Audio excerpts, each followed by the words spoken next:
Well, this is my first visit to AceOn, which is a company next to my constituency. It's actually in Telford rather than South Shropshire. But I've just been shown an example of how solar power on the roof of your home can be goes through an inverter, and the energy can be stored and then released back into use in the home or sold to the grid using smart metering. Now, this is something that people have been talking about for years, and of course it does happen, but it doesn't tend to happen in quite such an integrated way.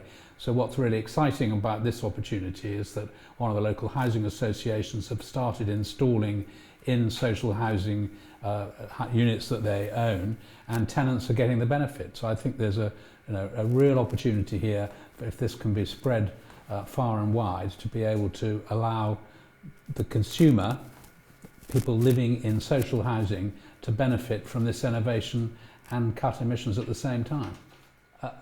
Well, the Prime Minister announced at President Biden's Earth Summit in April that the UK will commit to the 78% reduction in greenhouse gas emissions target by 2035 against a 1990 baseline.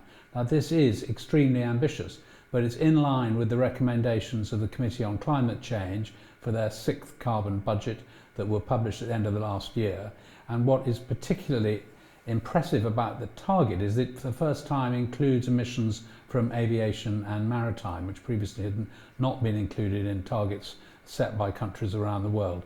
So in the run-up to the COP26 conference in November in Glasgow this year, the Prime Minister has set the most ambitious targets of any of the industrialised nations thus far.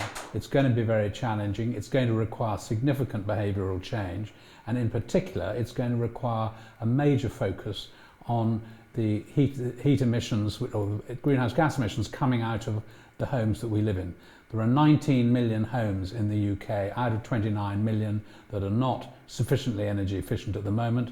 There is currently not a comprehensive plan for achieving the emissions reductions in our homes, and this kind of capability to transform energy capture through solar panels on the roof into energy usage in our homes to cut down the emissions that we're expelling into the atmosphere could be a big part of it.